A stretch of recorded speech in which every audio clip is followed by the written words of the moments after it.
کم چې واشنګ ماشین ما له کم مور او پلار کړي هغه ټول ما د لپاره خرڅ کړل. هېڅ هم نشته، بس اخوا دېخوا یو د کمرې دا بېکاره شل کارپېټ دی، دا مې هم درته ویل چې دا هم ځانه د علاج لپاره خرڅ کړل. ګرانو کتونکو سلامونه کوم. علب خان شیرپو ویلفیر فاونډیشن ته دغه بېوسه خلک راځي. دا یو ورور یو کشر سره د خپلې کور ودانې 8 میاشتې شوې د دوی واده شوی دی. دا خورکې ته به څه پته وه چې زما واده به د چا سره کېږي او په یو داسې رنځ اخته کېږي چې هغې کې به زه کړېږم. بهرحال هغه کړو ته تیاره ده، خو ویته شجې به ته مې دښمنې پیسې نشته. او د غونډ فایل دی، غونډ دا په دې 8 میاشتو کې چې کوم دی چې دې په ځان کې مې پیسې هر څه ولګول، هغه هر څه دا رشته دی ستاسو د وړاندې دی. او دغه کور والا لکه 8 میاشتې د دغه واده او دغه ورسره راځي نو صرف دې دپاره چې مور پلار رونو او ښېګانو هغوی خپل اړې موړې خرچ کړه، خو یو سړی خپل کور نشي ساتلی.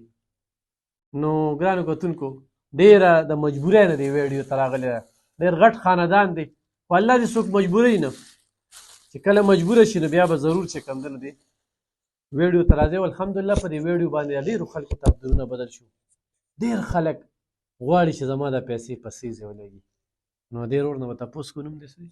اسماعیل د کوم ځای؟ د هریچن توتي شهید. اسماعیل دا راته ووایه چې څه بیماري دی؟ زما د اینې د کینسر جراثیم. دا راته ووایه چې د واده نه مخکې بیمار وي خو وروستو؟ د واده نه مخکې د اینې دا جراثیم و، خو لکه د هغې علاج بیا ما ونه کړو، پیسې را سره ختمې شوې نو بیا مې پرېښودو، خو لکه ګزاره مې شوې وه نو بیا مې واده وکړو. د هغې نه پس بیا بیمار شوم دوباره. په داسې حالاتو کې واده پکار و؟ پلار دې نه وي چې یاره سړی ټیک نه دی داسې؟ واده خو نه و پکار، خو بس د قسمت خبرې نو. څومره پیسې دې په ځان ولګولې؟ یاره په ځان مې څه کم 2 لکه روپۍ ولګولې، او کم یې چې را سره خپلې وي هغه مې ولګولې. دا څه کم 2 لکه روپۍ ما را قرض کړي، 10 کم یا 15 کم وي، او دا را باندې قرض دی. اوس ستا زیړی یم دی؟ زما زیړی یم دی، او زما دا خېټه دا یو سایډ مکمل کلک شوی دی، او دې کې د هر څه دننه پړسېدلي وو که نه، نو هغه یې کلک کړی دی. نو اوس راته دې زیړي علاج چالو دی، خو لکه اوس ډېر بېوسه شو، نورې پیسې را سره نشته که نه. ډاکټر څه وایي؟ ډاکټر وایي چې ښه به شي، او فلحال یو 8-9 میاشتې علاج دی. د دې زیړي دا چې وشي نو بیا به د کینسر د علاج چالو کوو. خو چې پیسې نشته؟ خو پیسې نشته، به د دقې د وجې لا پاتې ده. خو ورې څه به وایې په دې موقع باندې؟ بس زما دا خواست دی دې میډیا دې دغه والا ته چې دوی دې مدد وکړي، زما د خاوند د علاج پیسې دې پوره کړي. د علاج پیسې بس علاج دوی پورې وکړو. دې نه پس د زیړي علاج دی هم د دې نه پس پیسې را سره نشته. د دې نه پس چې کوم د جراثیمو علاج دی د هغې دپاره هېڅ درک نشته دی را سره، او پردي کور کې ناست یو د کریا په کور کې، او نه را سره د هغې هم راپسې بس دغه راپسې اوري، او هېڅ دغه مو نشته دی. مورې واده یې څومره وخت کېږي؟ بس یو 8 میاشتې به کېږي. ده اوس ما چې ده نه واورېدل چې کله د کور سامان ستا هغه ارمانونه خرڅېدل، نو هغه ټایم کې څه احساسات وو؟ خفګان احساسات ډېر زیات ده، خو بس مجبوري وه. هر څه مې کوم چې واشنګ ماشین ما له کوم مور او پلار کړي وو هغه ټول ما د لپاره خرڅ کړل. هېڅ هم نشته، بس اخوا دېخوا یو د کمرې دا بېکاره شل کارپېټ دی، دا مې هم درته ویل چې دا هم ځانه د علاج لپاره خرڅ کړه. هېڅ د رقم اوس نشته، ټول هر څه خرڅ شول، هېڅ د رقم بس پاتې نه شو د واده په سامان کې. واده نه مخکې دا ته پته چې خاوند مې بیمار دی؟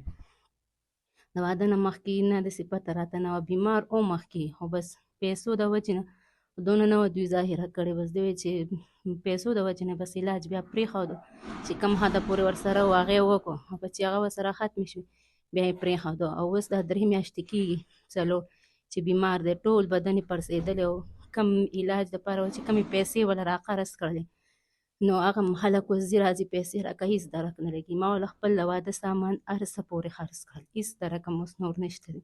بس دا علاج چې کم وکړو د زیړي د هم په نیمه کې پاتې کېږي، د جراثیمو د هغې دپاره هېڅ درک نشته، بس بیا به دغه شانتې پروت دی. ستا رشته دار دی؟ او بس داسې ډېر دغه هم نه و، لکه بس لرې رشته دار. ناوې ښځه دې د خفګان خو دا خفګان مني که نه او ډېر زیات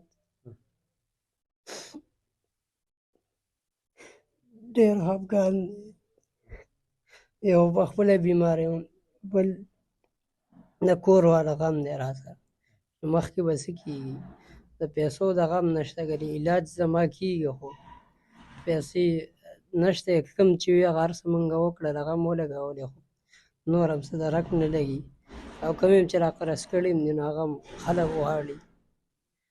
کله خو ورته ښځه څه ویم که نه، لکه د هغه وي د هغې ارمانونه مې چې داسې تا سره د خپل کوره سامان هر څه خرڅ ولې نه، بالکل د انسان ګیله راځي، خو بس هر څه پښتانه په د زړه ګیله نه باندې- کوي. هر څه په زړه برداشت کوي. موبایل نمبر دې څه دی؟ موبایل نمبر مې 0340 71 75 512 ویې وایه. 0340 71 75 512. صحیح. ګرانو کتونکو دغه د موبایل نمبر دی، په دې باندې زما اکاونټ نمبر هم دی، خو زما په لاس ورسره مدد کول غواړئ نو ضرور ورسره کوئ. خو ډېرې خبرې مو کو. ناوې ښځه دا ځوان په یو رنځ کې اخته د کینسر شان په موذي رنځ کې علاج یې کېږي، خو وي تشه جیبه ته مې دښمنې. دغه خور خپل ټول ارمانونه د خپل خاوند له په دې 2 میاشتو کې پښتنه ده او هغه خپله پښتو چې کومه ده دا یې خاوند سره ترسره کوي، خو دا خاوند هم دغې خپلې ښځې له جاړي چې د دې به څه کېږي. ډېر ګڼ کپان برته کالونه کوي، ډېر برته وي چې انعام دې رووته، ډېر داسې دي چې خیران به شي. ما ته یو کس کال کوي نوکري دله کومه، نمبر یې ما سره شته، په هغه به زه ډېرې تفصیلي خبرې کوم. وي زه وي افسر یم او دی یم او هغه یم.